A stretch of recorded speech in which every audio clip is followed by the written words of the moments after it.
Manufacture of sulfuric acid by contact process. The contact process is a crucial industrial method used for the manufacture of sulfuric acid, H2SO4. This process involves several steps and chemical reactions to efficiently produce concentrated sulfuric acid. Here's an overview of the key steps involved.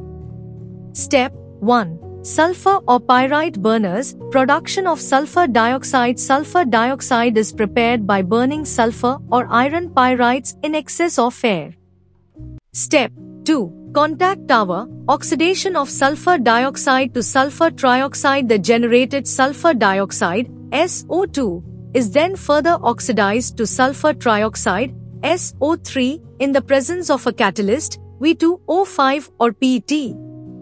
Since the production of sulfur trioxide is reversible as well as exothermic in nature, the reaction is maintained at high temperature around 450-500 degrees Celsius. Step 3. Absorption tower. Absorption of sulfur trioxide in sulfuric acid. The sulfur trioxide, SO3, is then dissolved in concentrated sulfuric acid, H2SO4, to form oleum, also known as fuming sulfuric acid or pyrosulfuric acid.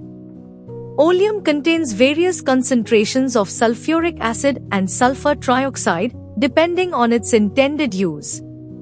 Step 4. Dilution and final product formation. Oleum is subsequently diluted with water to produce concentrated sulfuric acid, typically at concentrations of 96 to 98%. The dilution reaction is highly exothermic. These reactions collectively represent the contact process, which is the primary method for producing sulfuric acid on an industrial scale. Favorable conditions for catalytic oxidation of sulfur dioxide to sulfur trioxide.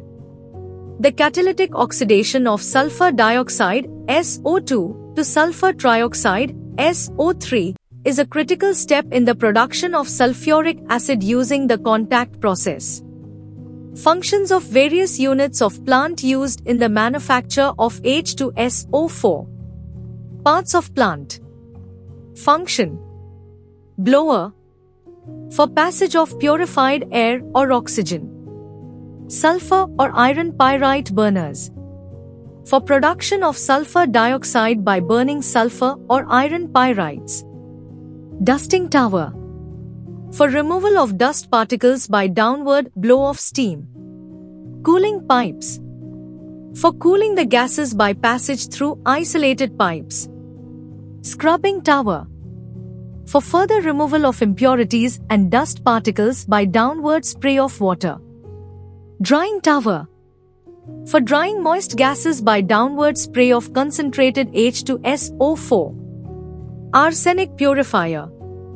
For removing arsenic oxide by passage over ferric hydroxide. Testing box. For testing the purity of the gases by passage of light through a darkened box. Contact tower. For catalytic oxidation of SO2 to SO3 by passage of sulfur dioxide and oxygen through iron tower packed with vanadium pentoxide catalyst initially heated to 450 degrees Celsius. Absorption tower. For absorption of sulfur trioxide vapors by descending stream of concentrated H2SO4, 98%. Dilution tank. For dilution of oleum by flow of required amount of water. The conditions for this reaction are carefully controlled to optimize the yield and efficiency of the process. Here are the typical conditions for catalytic oxidation of sulfur dioxide. 1. Temperature. The reaction is usually carried out at elevated temperatures to increase the reaction rate. The typical temperature range for this reaction is between 450 degrees Celsius to 500 degrees Celsius. However, the exact temperature may vary depending on the specific catalyst and process design. 2. Pressure. The reaction is typically conducted at moderate pressures, typically around 1 to 2 atmospheres, 100 to 200 kPa. The pressure maintains the reactants in the gaseous phase and promotes the forward reaction to produce sulfur trioxide. 3. Catalyst. A vanadium pentoxide, V2O5 catalyst is commonly used in the contact process. The catalyst provides a surface for the reaction to occur and accelerates the conversion of sulfur dioxide to sulfur trioxide. The catalyst is typically supported on a substrate to increase its surface area.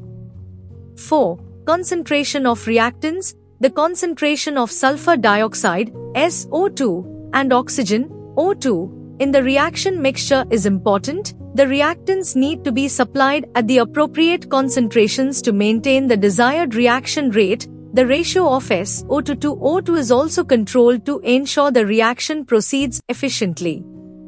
Dilution of H2SO4. Dilute sulfuric acid, resulting from the dilution of concentrated sulfuric acid, H2SO4, with water, exhibits several distinctive physical properties. In its diluted form, sulfuric acid typically appears as a clear or slightly cloudy liquid. Unlike its concentrated counterpart, it is virtually odorless and has an extremely sour taste. Characteristic of dilute acids, it remains in the liquid state, much like water, and its density approaches that of water as the dilution increases. Dilute sulfuric acid's boiling point is not significantly different from that of water, making it convenient for various laboratory and industrial applications. The freezing point of dilute sulfuric acid is lower than that of pure water, and this freezing point depends on the concentration of the solution. In terms of electrical conductivity, dilute sulfuric acid can conduct electricity when it dissociates into ions in solution. Its solubility remains high in water, but this solubility decreases as the solution becomes more dilute. Dilute sulfuric acid is commonly employed in battery electrolytes, laboratory experiments, and other applications where its corrosive properties are less pronounced compared to its concentrated form.